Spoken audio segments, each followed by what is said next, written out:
So setting spray in between of the makeup ఎలా ఎప్పుడెప్పుడు use చేస్తాము అని అంటే, బిఫోర్ స్టార్టింగ్ మేకప్ మీ దగ్గర ఫిక్సింగ్ స్ప్రే ఉంటే చేసుకోండి, లేదంటే you can do setting spray. మళ్ళీ మాయిశ్చరైజర్ ప్రైమర్ బ్లాక్ అవ్వాలి, అక్కడికి అది సెట్ అయి ఉండాలి, అది దాని ప్లేస్లోంచి కదలొద్దు అని అనుకుంటే again you can do setting spray. ఇప్పుడు పెట్టిన కన్సీలర్ అనేది లాక్ అవ్వాలి, నేను ఫౌండేషన్ వేసేటప్పుడు కన్సీలర్ అనేది డిస్టర్బ్ అవ్వద్దంటే మళ్ళీ కన్సీలింగ్ చేశాక మీరు ఇంకోసారి సెట్టింగ్ స్ప్రే వాడుకోవచ్చు.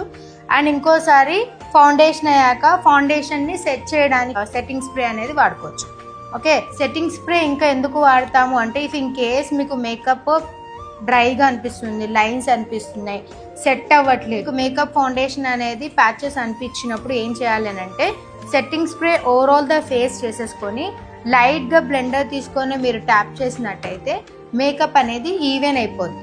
ఓకేనా, టెన్షన్ పడకుండా ఈ స్టెప్ అనేది యూజ్ చేయండి. వెరీ లైట్గా జస్ట్ మీరు ఏం చేస్తున్నారంటే ట్యాప్ ట్యాప్ ట్యాప్ ట్యాప్ ఒత్తి పడేస్తున్నారు ప్రోడక్ట్ అంతా కూడా.